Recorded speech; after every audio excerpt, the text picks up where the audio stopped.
Hi. So in this section, we're going to kind of dig our feet into the sand and discuss frequency and how we organize the frequencies from the data by constructing frequency tables, and then talk about the types of measurement, the levels of measurement. And because we have discrete quantitative and continuous quantitative, we want to talk about those levels of measurement that we have. And really, it's for vocabulary and reference for later on when we talk about it. The first thing we want to do is just kind of talk about how we determine our answers and our rounding. A lot of the students say, like, how do I know where to round to? Because I have one decimal here, in this answer I have 5 decimals here, and here I have like 12 on my calculator. And so what we really do in statistics, the rule of thumb is always to round one more decimal place than your data. So let's just say you were doing the number of desserts you have in a week, right? So your data may look like, well, I have 3 desserts a week, 5 desserts a week, 6 desserts a week, right? This means that you would round off answers to the tens place. So it could be like 1.1, 2.1, and so on. Just one decimal place past your data. So if this is the ones place, one decimal place past the data would have to be the tens place. So then if we did height, let's say we had our height was 2.25 feet, 4.5 feet, and 3 feet, right? So notice here we have a combination of to the hundreds place, to the tens place, and then the ones place. So this is when you have multiple, and therefore you would just take 2.25 and round to the next one. So the farthest one you have. So this would be ones, tens, and hundreds. So you take the hundreds and round to the thousands place. So it would be like 3.456. Right, so you would just round to the farthest, which is 3 decimal places. So it's just whatever the additional decimal place than your data. Okay, and then you don't ever want to round. The other part is don't round off until the final answer. That's why we like to use technology, because technology will take it all the way out until the final answer is given, and that would be the most accurate. Um, The next part is the levels of measurement. So let's talk about that. There are 4 different types of levels of measurement. There's nominal, ordinal, interval, and ratio. So nominal means that we have to label or categorize. It's a nominal scale of measurements, and they are to it does not allow for the values of the variable to be arranged in a specific or ranked order. So ordinal, which has the word ordinate, like order, right, has the properties of nominal, except they are arranged in a certain order. So in this case, you could think of ordinal being like first place, second place, third, right? Or another one is like president,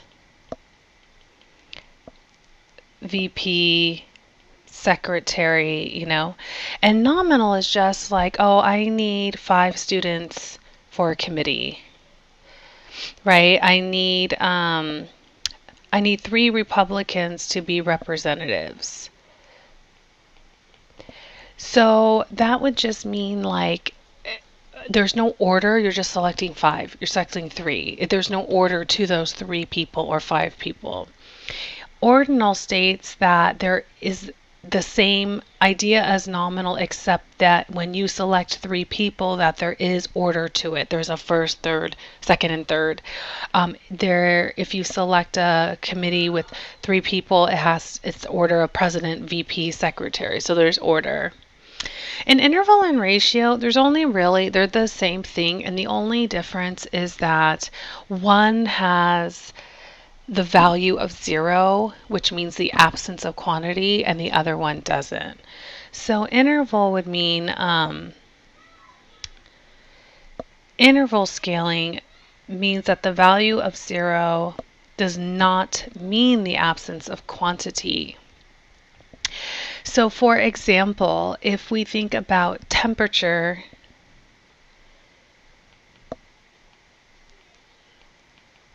okay, if I say it's 0 degrees Fahrenheit, does that mean that there is no temperature outside, that there is nothing?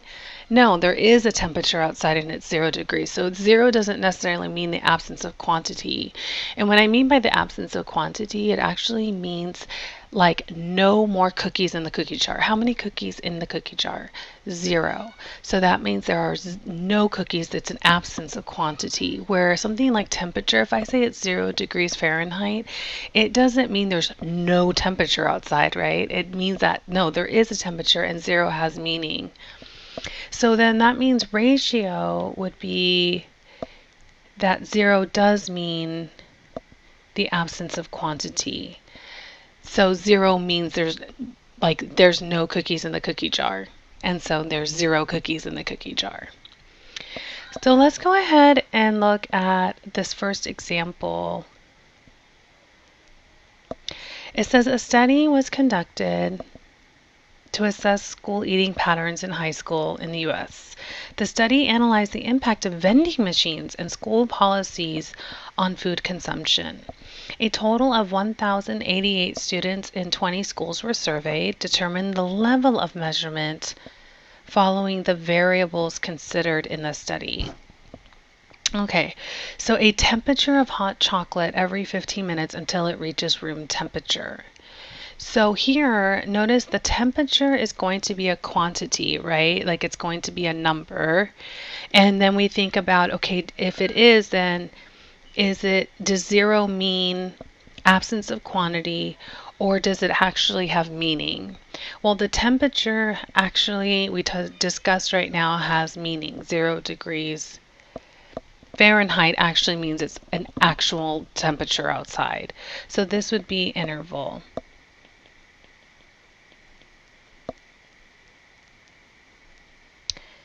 Okay, whether or not the school has closed campus policy during lunch. Okay, well, whether or not, so we have to determine the variable, right? So here, notice the answer is not a number. It just means whether or not they have a closed campus policy. So that would mean it would have to be a nominal or ordinal. So having a closed campus for lunch, does that mean there's order to it, like first, second, third? No, right? So it's just going to be nominal.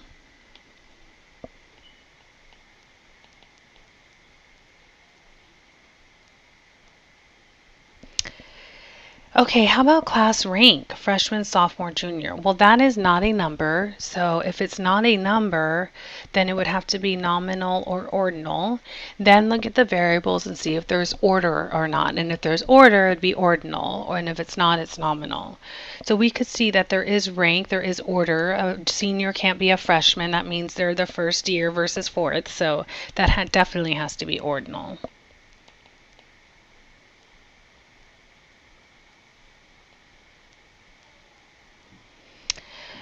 The number of days per week a student eats lunch. So the number of days, so right away you notice it's a number, so it has to be interval or ratio, right? And one is that 0 has meaning, and the other one that 0 means the absence of quantity. So the number of days a student eats lunch at school. So number of days per week. So could I have 0 eat lunch at school, or I'm sorry, eat a school lunch 0 times a week? Could I bring my lunch every day and never eat food from school? Yeah, so 0 times a week of not eating a school lunch actually means the absence of quantity, and so this would be a ratio.